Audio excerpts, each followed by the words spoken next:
Hello everyone, welcome to race to Pariksha. आज से हम लोग जो है 72nd बीपीएससी को ध्यान में रखते हुए एक सीरीज स्टार्ट कर रहे हैं। इस सीरीज का नाम है रेस टू प्रीलिम्स।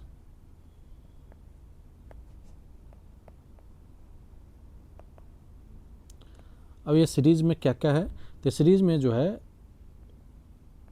एक दिन में जो है आज जैसे डे 1 है, तो डे 1 में 5 जो इम्पोर्टेंट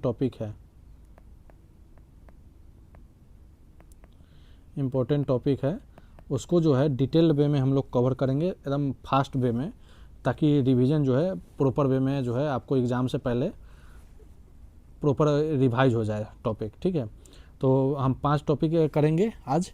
जो है 5 टॉपिक है, एक बिहार का जनरल इंट्रोडक्शन है, फिर एक है आपका प्लानिंग कमीशन है, ठीक है, प्लानिंग कमीशन हो गया, फिर एक बाका टाका रूलर डायनेस्टी का हो गया, उसके बाद एक है सॉइल से रिलेटेड हो गया, सॉइल ऑफ इंडिया,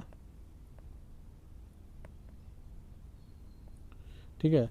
तो ये 4 हो गए। उसके बाद एक है आपका, एक सेकंड, हाँ, एक है लैंड रेवेन्यू सिस्टम जो ब्रिटिश गवर्नमेंट द्वारा, लैंड रेवेन्यू सिस्टम जो ब्रिटिश गवर्नमेंट द्वारा स्टार्ट किया गया था। तो ये जो है आपके 5 टॉपिक आज हम इस सेशन में कवर करेंगे।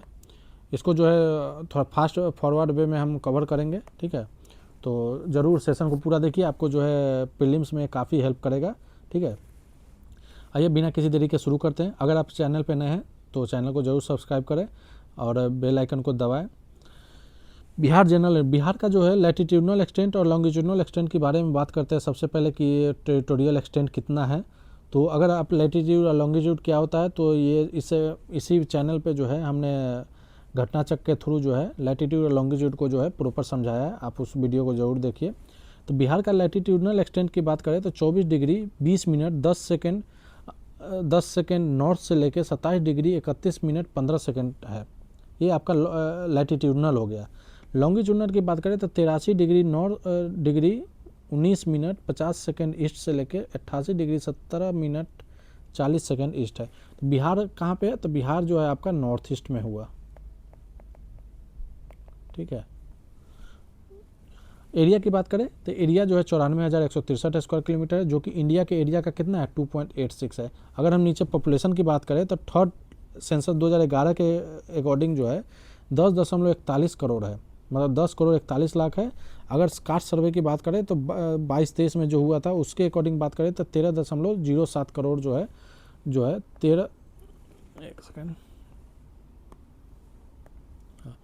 13.07 जो है वो आपका क्या है, कास्ट सर्वे के अकॉर्डिंग जो है इतना करोड़ अभी बिहार की जनसंख्या है।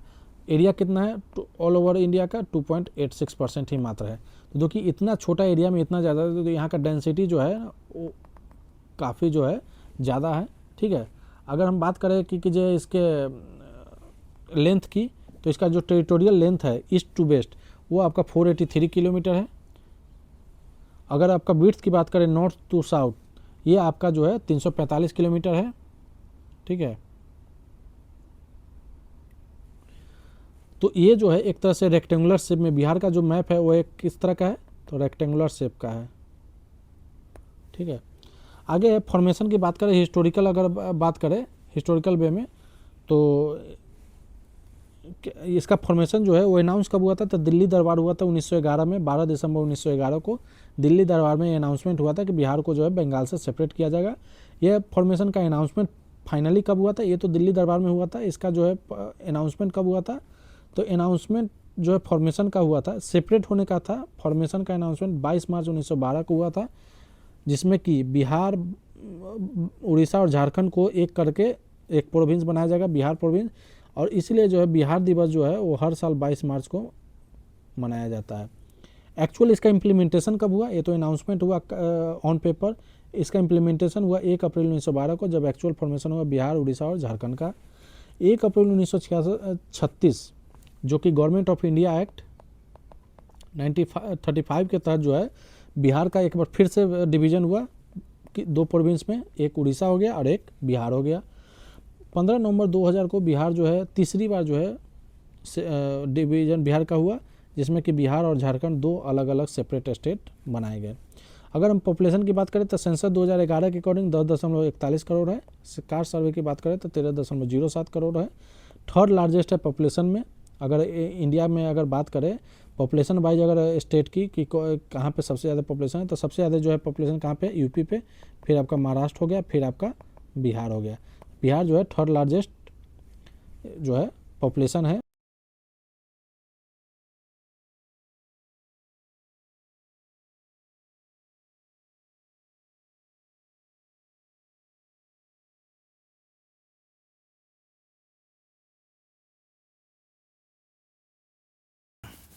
बारहवां सबसे बड़ा राज्य जो है वो कौन है, वो आपका है बिहार। सी लेवल की से अगर हाइट की बात करें तो बिहार का जो सी लेवल से जो हाइट है वो 173 फीट है। एवरेज रेनफॉल की बात करें तो 112 सेंटीमीटर है। अगर बिहार की डेंसिटी की बात करें, बिहार की अगर डेंसिटी की बात करें तो डेंसिटी यहाँ पे काफ़ी हाई है, लगभग 1106 जो है वो पर स्क्वायर किलोमीटर है।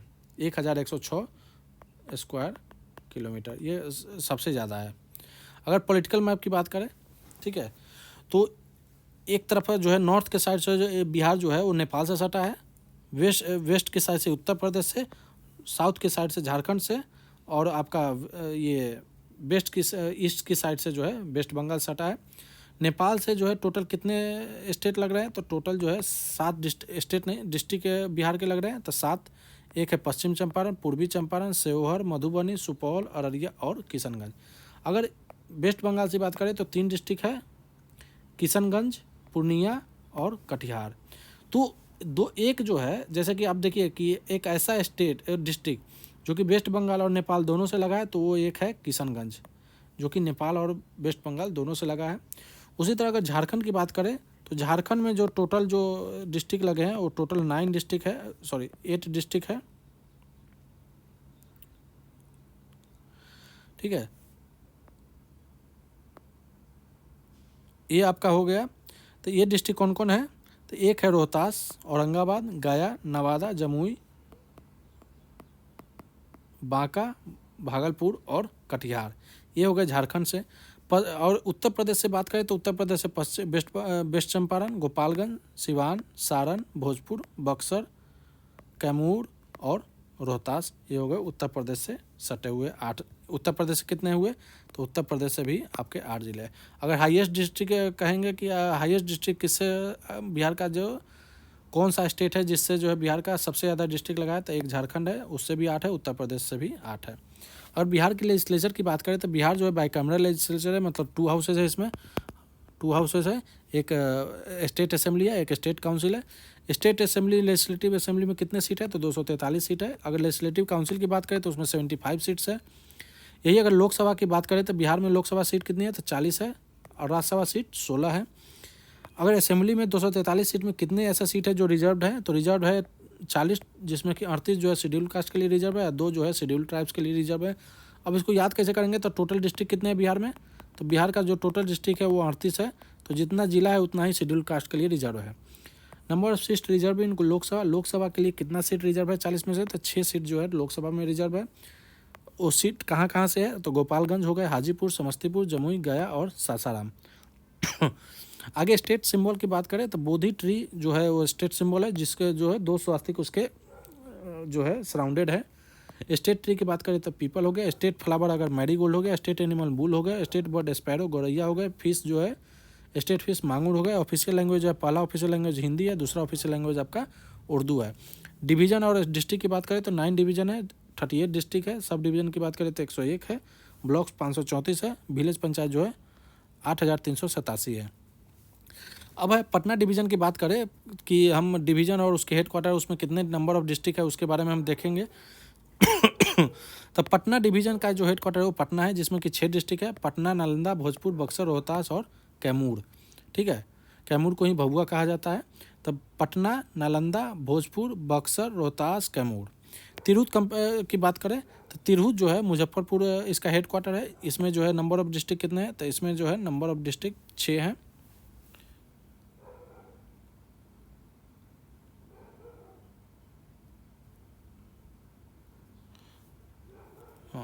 6 है आपका मुजफ्फरपुर, वैशाली, सीतामढ़ी, सेवहर, ईस्ट चंपारण और वेस्ट चंपारण, मतलब इस साइड का इलाका जो है ये है आपका तिरहुत कमिश्नरी में आता है।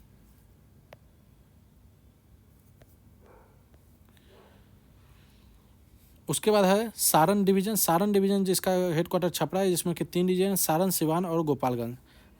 ये जो है सारण, सिवान और गोपालगंज। उसके बाद जो है दरभंगा डिवीज़न, इसमें भी 3 है, दरभंगा, मधुबनी और समस्तीपुर। कोसी डिवीज़न सहरसा, इसका हेडक्वार्टर हो गया। 3 डिस्ट्रिक्ट है, सहरसा, सुपौल, मधेपुरा। पूर्णिया में 4 है, पूर्णिया, कटिहार, अररिया और किशनगंज। भागलपुर में 2 है, भागलपुर और बांका। मुंगेर में 6 है, मुंगेर, जमुई, लखीसराय, शेखपुरा, खगड़िया और बेगूसराय। ठीक है। उसके बाद मगध, इसका जो है हेडक्वार्टर कहाँ है? गया। इसमें 5 जिले हैं, गया, नवादा, औरंगाबाद, जहानाबाद और अरवल। तो ये हो गया बिहार का जनरल इंट्रोडक्शन। अब आगे आते हैं लैंड रेवेन्यू सिस्टम, जो बिहार गवर्नमेंट का है, ब्रिटिश गवर्नमेंट ने द्वारा स्टार्ट किया गया था, जिसमें पहला एक सिस्टम है इजारेदारी सिस्टम। इसको इंट्रोड्यूस किसके द्वारा किया गया था? ये याद रखिएगा, वारेन हेस्टिंग्स जो है गवर्नर जनरल ऑफ बंगाल थे, उन्होंने द्वारा जो है स्टार्ट किया गया था। कब? 1772 में। इसमें क्या होता था कि कॉन्ट्रैक्ट दिया जाता है, आपके जो लैंड का कॉन्ट्रैक्ट जो है वो दिया जाता, जो सबसे ज़्यादा बोली लगाएगा उसको जो है कॉन्ट्रैक्ट दिया जाता था, और वो जो है उससे रेवेन्यू कलेक्ट करके ब्रिटिश गवर्नमेंट को देता था। कॉन्ट्रैक्टुअल जो कॉन्ट्रैक्ट जिसको मिलता था उसको इजारेदार कहते थे। यह बंगाल के रीजन में ही केवल अप्लीकेबल था मेनली। उसके बाद एक फेमस है परमानेंट सेटलमेंट, जिसको ज़मींदारी सिस्टम भी कहते हैं। ये कब स्टार्ट किया गया था? तो 1793 में किया गया था। यह किया गया था लॉर्ड कॉर्नवालिस द्वारा। ये जो है किस प्रोविंस में था? तो ये जो है बंगाल हो गया, बिहार, उड़ीसा में जनरली इसको में एप्लीकेबल था। इसमें जो है रेवेन्यू जो है परमानेंटली फिक्स कर दिया गया था कि आपको जो है इससे मान लेते हैं कि 10 रुपये देना है, इस एरिया से 15 देना है, इस एरिया से 20 देना है। तो इस तरह से जो है आपको परमानेंट फिक्स कर दिया गया था रेवेन्यू किसी लैंड से। और उसको जो कलेक्ट करने का जो था वो किसके दिया गया था? ज़मींदार को दिया गया था कि ज़मींदार जो है वो कलेक्ट करेंगे।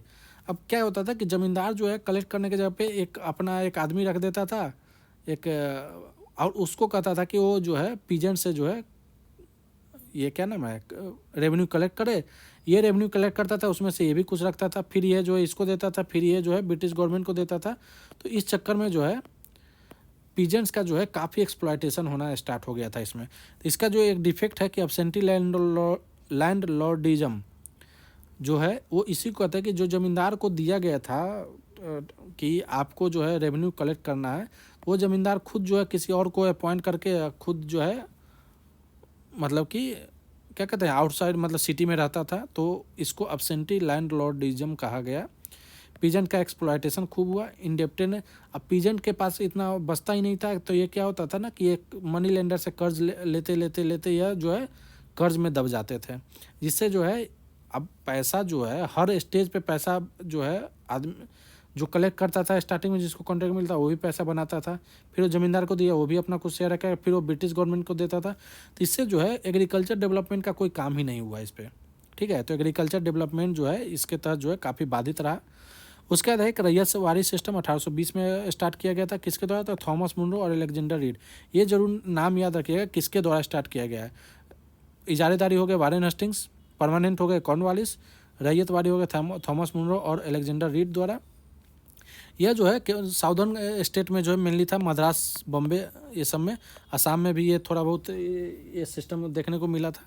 इसमें रेवेन्यू को कलेक्ट किया जाता था किसी इंडिविजुअल कल्टीवेटर द्वारा, मतलब जो करते थे क्रॉप्स कल्टीवेट करते थे उनके द्वारा इंडिविजुअली जो है कलेक्ट किया जाता था ब्रिटिश गवर्नमेंट द्वारा। उसी कल्टीवेटर को जो है रैयत कहा जाता था। इसमें गवर्नमेंट का सीधा सेटलमेंट था फार्मर से। ठीक है, इसके क्या डिफेक्ट है? तो इसमें रेवेन्यू डिमांड जो है काफ़ी ज़्यादा होते हैं, और इसके वजह से रेवेन्यू जो बचते नहीं थे, तो अगली फसल के लिए उसे जो है मनी लेंडर पे पीजेंट्स कल्टीवेटर को डिपेंड होना पड़ता था, वहाँ से लोन लेना पड़ता था, और लोन लेने के चक्कर में जो है डे बाय डे जो है कर्ज के तले दबते जाता था। इसमें जो पेमेंट किया जाता था वो कैश पेमेंट किया जाता था। अगला है महलवारी सिस्टम, जो कि 1822 में स्टार्ट किया गया था। किसके द्वारा था? हॉल्ट मैकेंजी द्वारा। नॉर्थ वेस्टर्न प्रोविंस जो है उसमें जनरली ये बहुत काफ़ी फेमस था, Punjab, north west, central India में। इसमें जो है पूरे विलेज को ये टारगेट दे दिया जाता है विलेज कम्युनिटी को कि आपको जो है टैक्स कलेक्ट करना है और आपको जो है इसको ब्रिटिश गवर्नमेंट को देना है। तो पूरे विलेज को जो है ये दिया गया था। वो विलेज को क्या कहा जाता था, महल कहा जाता था। इसलिए इस सिस्टम का नाम महलवारी सिस्टम रखा गया। हॉल्ट मैकेंजी द्वारा किया गया था। इसमें revenue collected by the Mahal village, पूरे विलेज द्वारा को ये रिस्पॉन्सिबिलिटी दी जाती थी कलेक्ट करने के लिए। आगे है बका टाका डायनेस्टी। ये जो डायनेस्टी है कब उदय हुआ, इसका राइज कब हुआ, तो after decline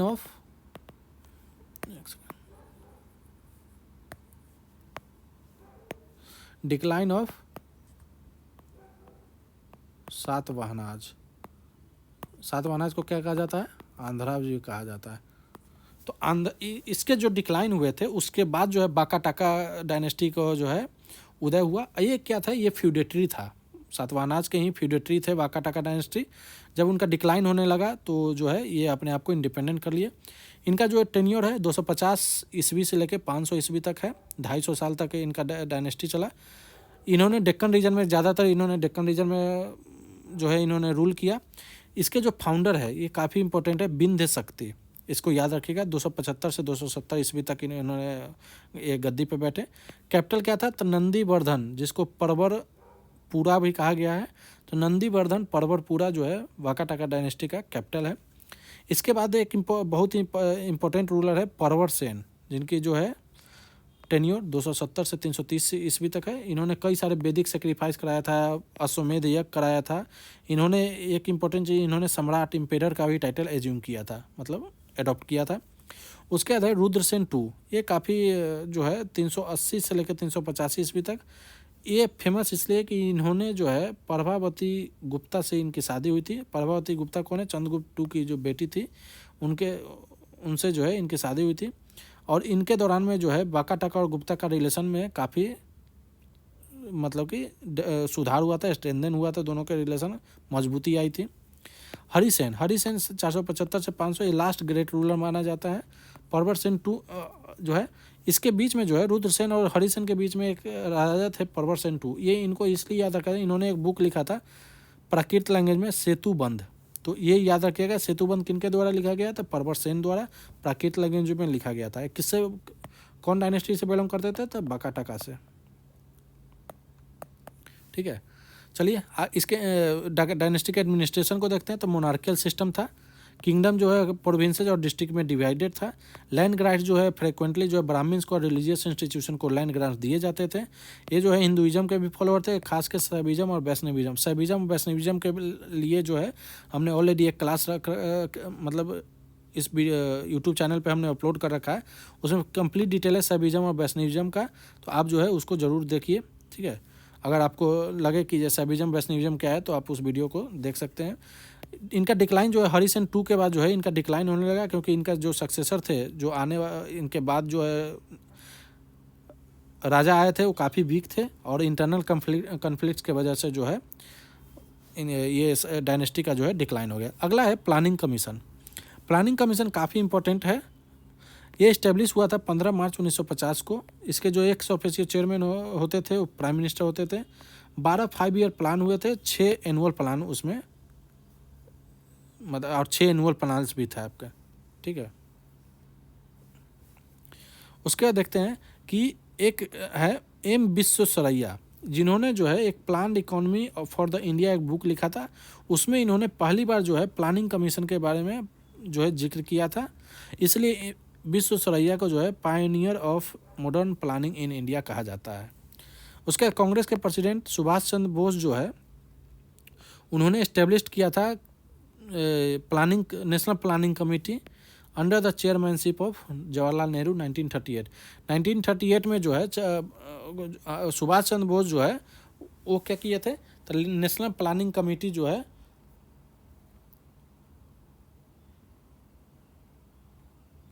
national planning commission का क्या किए थे, एक सेकंड, हाँ, नेशनल प्लानिंग कमीशन का गठन किए थे, इस्टेब्लिश किए थे। चेयरमैन कौन थे, तो चेयरमैन थे जवाहरलाल नेहरू। कब किए थे, तो 1938 में। अब 1938 में अगर वो मतलब कि प्रेसिडेंट थे कांग्रेस के, तो ये 1938 का जो सेशन था ये कहाँ हुआ था, सुभाष बाई किसके द्वारा था, सुभाष चंद्र बोस द्वारा। ये कहाँ हुआ था? तो ये आपका हुआ था हरिपुरा में, ये याद रखिएगा। सुभाष चंद्र बोस जो है एक और सेशन को मतलब कि हेड किए थे, वो सेशन जो है 1939 था, वो सुभाष चंद्र बोस ही थे। कहाँ हुआ था? तो ये त्रिपुरी सेशन जो था, इसके बारे में। अब इसका क्या डिटेल है, ये अलग से जब हम इंडियन नेशनल कांग्रेस करेंगे तो उसमें जो है हम लोग देखेंगे। ये जो 1939 का जो है, इसमें जो है सुभाष चंद्र बोस जब ये क्या कहते हैं जीत गए थे प्रेसिडेंटशिप, तो ये जो है हराए थे महात्मा गांधी, MK गांधी के जो द्वारा लीडर चुने गए थे सीतारामैया, ठीक है, पट्टाभी सीतारामैया,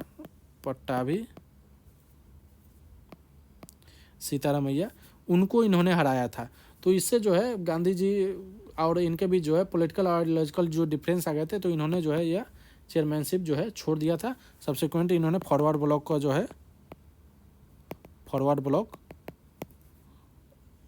इन्होंने बनाया था उसके बाद, ठीक है। अब है श्रीमान नारायण अग्रवाल, इन्होंने गांधीयन प्लान बनाया था, गांधीयन के फिलोसफी पे 1944 में।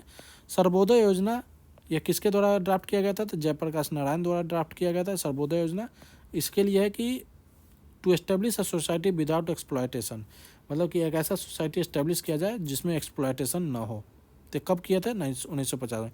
पहला 5 ईयर प्लान जो है एग्जिस्टेंस में कब आया? तो 1 अप्रैल 1950 को।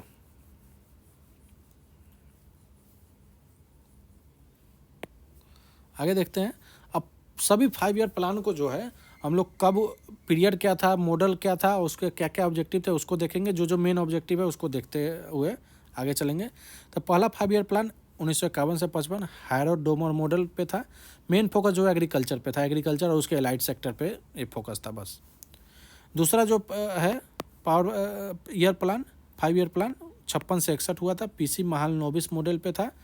इसमें जो है इंडस्ट्रियलाइजेशन, हैवी इंडस्ट्री, ये सब पे फोकस किया गया था। इंडस्ट्री और हैवी इंडस्ट्री मेन जो है हैवी इंडस्ट्री पे इसमें काफ़ी जोर दिया गया था सेकेंड 5 ईयर प्लान में। थर्ड 5 ईयर प्लान का था 61 से 66 था। इसमें जो सेल्फ सस्टेनिंग ग्रोथ मॉडल पे बेस्ड था। इसमें जो है ऑब्जेक्टिव क्या था? तो सेल्फ रिलायंट इकोनॉमी ऑब्जेक्टिव था। एग्रीकल्चर और इंडस्ट्री ग्रोथ दोनों पे बात किया गया था, लेकिन ये उतना सक्सेस नहीं हुआ था क्योंकि इसी में युद्ध भी हो गए थे, वार हो गए थे। तो उसके बाद है प्लान हॉलीडे 1966 से 1969 एनुअल प्लान था एक तरह से। वार के कारण जो है ड्रॉट और इकोनॉमिक क्राइसिस मतलब ये सब हो गए थे, जिसकी वजह से जो है इकोनॉमी जो है अनस्टेबल हो गई थी। फोकस जो है एग्रीकल्चर और प्राइस स्टेबिलिटी पे था इसमें। फोर्थ 5 ईयर प्लान जो है 1969 से 74 तक था, ग्रोथ विथ स्टेबिलिटी। इसमें इकोनॉमिक ग्रोथ पे फोकस किया गया, सेल्फ रिलायंस पर, इन्फ्लेशन के कंट्रोल पे और इनइक्वालिटी को रिड्यूस करने पे फोकस किया गया। 5 ईयर प्लान जो है 1974 से 79 पॉवर्टी रिमूवल पे फोकस स्ट्रेटजी पे बेस्ड था।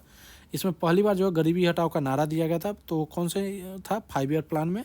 पॉवर्टी इराडिकेशन पे इसमें बात की गई थी, एम्प्लॉयमेंट जनरेशन पे, सेल्फ रिलायंस पे। उसके रोलिंग प्लान, यह जो है मोरारजी देसाई की गवर्नमेंट में 78 से 80 तक रोलिंग प्लान, मतलब एक तरह से ईयरली प्लान, एनुअल टारगेट दिया गया था, काफ़ी फ्लेक्सिबल था, ठीक है। उसका 6 5 ईयर प्लान 80 से 85 था, जिसमें पॉवर्टी पे फोकस किया गया था। पॉवर्टी एलिवेशन के लिए टारगेट लिया गया था। एम्प्लॉयमेंट जनरेशन, टेक्नोलॉजी का मॉडर्नाइजेशन पे भी इसमें टारगेट रखा गया था। 7th 5 ईयर प्लान जो है 85 से 90 था। फूड वर्क और प्रोडक्टिव मॉडल एक तरह से था। फूड प्रोडक्शन पे काफ़ी जो है फोकस किया गया था, एम्प्लॉयमेंट पे और सेल्फ रिलायंस पे इसमें फोकस किया गया था। उसका 1990 से 92 जो है वो एक तरह से एनुअल प्लान था। इकोनॉमिक स्टेबलाइजेशन के लिए एनुअल प्लान चलाए गए थे, क्योंकि पॉलिटिकल इनस्टेबिलिटी और बैलेंस ऑफ पेमेंट क्राइसिस आ गए थे 1991 में। तो उसके लिए जो है एक उसी समय LPG लिबरलाइजेशन, प्राइवेटाइजेशन और ग्लोबलाइजेशन जो है वो मतलब स्टार्ट किया गया था ताकि इकोनॉमिक स्टेबलाइज हो सके। उसके बाद 8th 5 ईयर प्लान 1992 से 1997 है, ह्यूमन डेवलपमेंट मॉडल पे है। ह्यूमन रिसोर्स डेवलपमेंट पे काम किया गया, मतलब टारगेट रखा गया ह्यूमन रिसोर्स डेवलपमेंट पे काम करा जाएगा। इकोनॉमिक रिफॉर्म्स किए गए, एम्प्लॉयमेंट और एजुकेशन पे भी टारगेट रखा गया। 9th 5 ईयर प्लान 1997 से 92 था। Growth with social justice, agriculture, poverty reduction, rural development और सोशल जस्टिस पे जो है फोकस किया गया। 10th 5 ईयर प्लान 2002 से 7 तक था। इसमें जो टारगेट था वो जो है मॉनिटरेबल अप्रोच के था, मतलब कि एक तरह से कि ऐसा टारगेट है कि जिसको बार बार मॉनिटर किया जाए, उस टाइप से। इसमें जीडीपी का जो टारगेट रखा गया कि 8% अचीव करना है। पॉवर्टी रिडक्शन पे बात किया गया। एम्प्लॉयमेंट जनरेशन पे फोकस रखा गया। 11th 5 ईयर प्लान जो है 2007 से 12 था। इंक्लूसिव ग्रोथ मॉडल था। फास्टर और more inclusive growth, education, health, infrastructure. 12th 5 year plan 2012 से 17 आपका हो गया। ठीक है, ये आपका जो सबसे लास्ट जो है ये 5 ईयर प्लान था। ठीक है, 12th 5 ईयर प्लान। ये इसमें जो है फास्टर, सस्टेनेबल और इंक्लूसिव ग्रोथ पे जो है फोकस किया गया। अब जो है इसके बाद जो है 5 ईयर प्लान को जो है ख़त्म कर दिया गया और इसी के जगह एक बड़ी थिंक टैंक बड़ी बनाया गया जिसका नाम है नीति आयोग। ठीक है, नीति आयोग बना इस्टेब्लिश कब किया गया था? तो यह 2015 में इस्टेब्लिश किया गया था। ठीक है, ये इसका क्या काम है? तो इसको जो है एक तरह से गवर्नमेंट का थिंक टैंक बॉडी है, मतलब गवर्नमेंट को पॉलिसी में ये गाइड करेगा। कोऑपरेटिव फेडरलिज्म को जो है ये कोऑपरेटिव फेडरलिज्म को ये बढ़ावा देगा। उसके बाद जो है चीज़ों में गवर्नमेंट और स्टेट्स के जो है जो भी पॉलिसी इनपुट्स होंगे उसको जो है ये गाइड करेगा। तो ये एक तरह से थिंक टैंक बॉडी है। अगला जो है आज का लास्ट टॉपिक है सॉइल ऑफ इंडिया। अब इंडिया का जो सॉइल है उसमें ग्रेट डाइवर्सिटी है, क्योंकि यहाँ का जो क्लाइमेट है, रिलीफ है, मतलब कि जो अर्थ का जो एलिवेशन है, अर्थ का जो स्लोप है, उसके बेस पे वेजिटेशन, यहाँ का जियोलॉजिकल स्ट्रक्चर को देखते हुए यहाँ का जो सॉइल है उसमें कई वेराइटी है। जैसे एलुवियल सॉइल, काफ़ी जो है इंडिया में एलुवियल सॉइल जो है यह जो है नदी द्वारा जो डिपोजिशन लाया जाता है उससे ये बनता है। ये काफ़ी जो है उपजाऊ होता है। इसमें यह किस स्टेट में मेनली पाया जाता है? तो पंजाब, हरियाणा, उत्तर प्रदेश, बिहार, वेस्ट बंगाल, असम, क्योंकि ये जो गंगा और गंगा के ट्रिब्यूटरी ब्रह्मपुत्र और उसके ट्रिब्यूटरी द्वारा जो भी डिपोजिशन लाए जाते हैं उससे जनरली जो है ये सॉइल का फॉर्मेशन होता है। यह काफ़ी फर्टाइल माना जाता है। इसमें पोटास, फॉस्फोरिक एसिड और लाइम की काफ़ी अधिकता होती है, लेकिन इसमें नाइट्रोजन और ह्यूमस की कमी होता है। अब ह्यूमस क्या होता है ना कि ह्यूमस होगा कि आपका कोई भी और मैटर है वो नीचे में जो है जम के लंबे समय तक जो है वो सड़ गल के जो है ह्यूमस ऑर्गेनिक मैटर से बनाते हैं, जिसको ह्यूमस कहते हैं। इसमें नाइट्रोजन की भी कमी, क्योंकि हर साल तो ये सिल्ट लाए जाते हैं तो नई नई मिट्टी जो है यहाँ पे डिपोजिट किए जाते हैं। अब ये जो है एलुवियल सॉइल की बात करें तो ये दो तरह के होते हैं, एक बांगर होता है, एक खादर होता है। बांगर जो तो है वो ओल्ड एलुवियम सॉइल होता है। ओल्ड मतलब करने का क्या मतलब कि जैसे कि मान लेते हैं कि ये नदी जा रही है, तो नदी जा रही है तो इसके इर्द गिर्द जो है कुछ एरिया तक जो है क्या हुआ, नई मिट्टी हर साल आएगा। लेकिन इसके जो थोड़ा सा दूर होगा वहाँ पे जो है उतनी ज़्यादा में मिट्टी के में जो है हर साल डिपॉजिट नहीं होगा। तो वो जो हो गए आपका खादर हो गए, सॉरी बांगर हो गए, और जो हर साल जो है न्यू एलुवियम होते हैं उसको खादर बोलते हैं। कौन से क्रॉप्स के लिए काफ़ी फेमस है? तो ये जो है व्हीट हो गए, राइस हो गए, ये सब शुगर केन, जूट, पल्स, ये सब के लिए काफ़ी इंपॉर्टेंट है। अगला है ब्लैक सॉइल, जिसको कि रेगर सॉइल भी कहते थे। ये बेसाल्टिक जो लावा रॉक्स है, इग्नियस रॉक्स है, उससे जो है उसके बेदरिंग के से जो है ये डिराइव मतलब कि फॉर्मेशन हुआ इसका। ठीक है, इसमें क्ले कंटेंट क्या होता है? मतलब क्ले कंटेंट का मतलब वाटर का जो मॉइस्चर रिटेंशन है वो काफ़ी ज़्यादा होता है इसमें। जनरली महाराष्ट्र, एमपी, गुजरात, कर्नाटका में पाया जाता है। ब्लैक सॉइल जो काफ़ी फेमस है कॉटन के लिए, सोयाबीन के लिए भी है, कॉटन के लिए काफ़ी जो है वो फेमस है। रेड सॉइल जो होता है वो आयरन ऑक्साइड के कारण ये रेड होता है। नाइट्रोजन, फास्फोरस और ह्यूमस जो है इसमें बहुत कम होता है।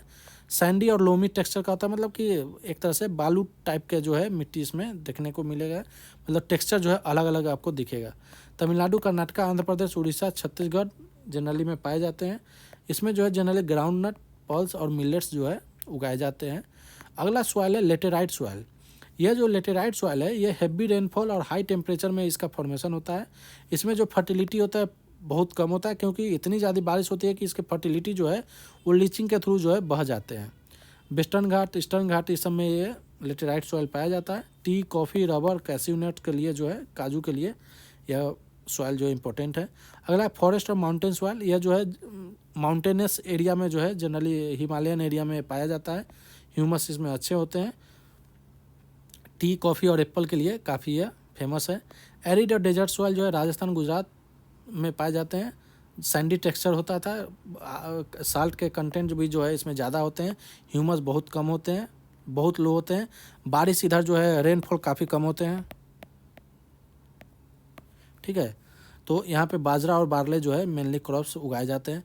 पीटी और मार्सी सॉइल यह जो है कोस्टल इलाका में जनरली पाए जाते हैं, जैसे कि सुंदरबन हो गए, उड़ीसा के कोस्ट हो गए, तमिलनाडु कोस्ट हो गए, ये सब में जो है ये पाया जाता है। इसमें ऑर्गेनिक मैटर ज़्यादा होता है, ठीक है।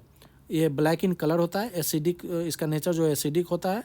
पैडी और जूट के लिए काफ़ी इंपॉर्टेंट है। अगर सॉइल इरोजन की बात करें इंडिया में तो इसके कई से कारण है। डिफॉरेस्टेशन मतलब वनों की कटाई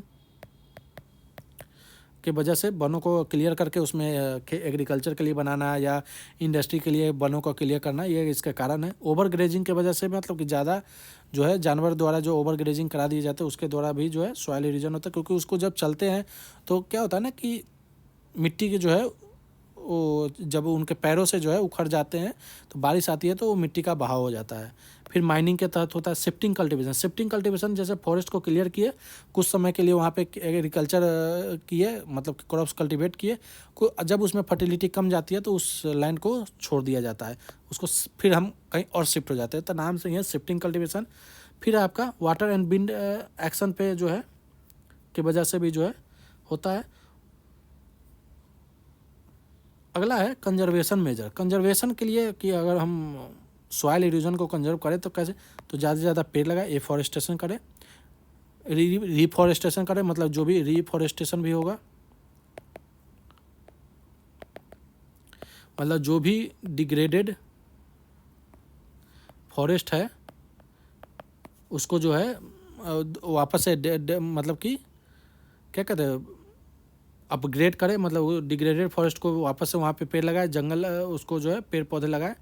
उसका प्लानिंग नहीं, contour ploughing sustainable farming practice है एक तरह से। जैसे फार्मर जो है मतलब कि ये स्लोप है, मान लेते हैं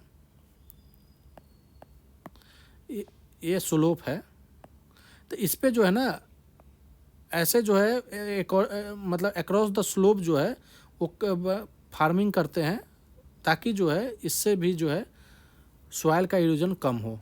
उसका टेरेस फार्मिंग ये भी स्टीप स्लोप पे ये इसी तरीके से होता है, मतलब कि स्टेप वाइज में फ्लैट इसको प्लेटफॉर्म बनाया जाता है और उससे फार्मिंग की जाती है, तो इससे जो है कंजर्वेशन किया जा सकता है, ठीक है।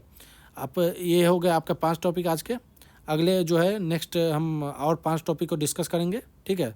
नहीं होगा तो अपने स्क्रिबल वे में भी जो है हम इसको डिस्कस करेंगे, लेकिन 5 टॉपिक जो है हम कोशिश करेंगे कि 5 टॉपिक आगे जो है अलग अलग डाइवर्स सब्जेक्ट से, फिजिक्स, केमिस्ट्री, बायो, ज्योग्राफी और अलग अलग सब्जेक्ट है, सबको देखते हुए, करेंट अफेयर, तो जो इम्पोर्टेंट है उसको देखते हुए हम लोग करेंगे। अब जो है सेशन आपको अगर अच्छा लगे तो ज़रूर इसको लाइक करें, शेयर करें, और चैनल है रेस टू परीक्षा, इसको सब्सक्राइब करें, ठीक है। चलिए आज के लिए धन्यवाद। जय हिंद, जय भारत।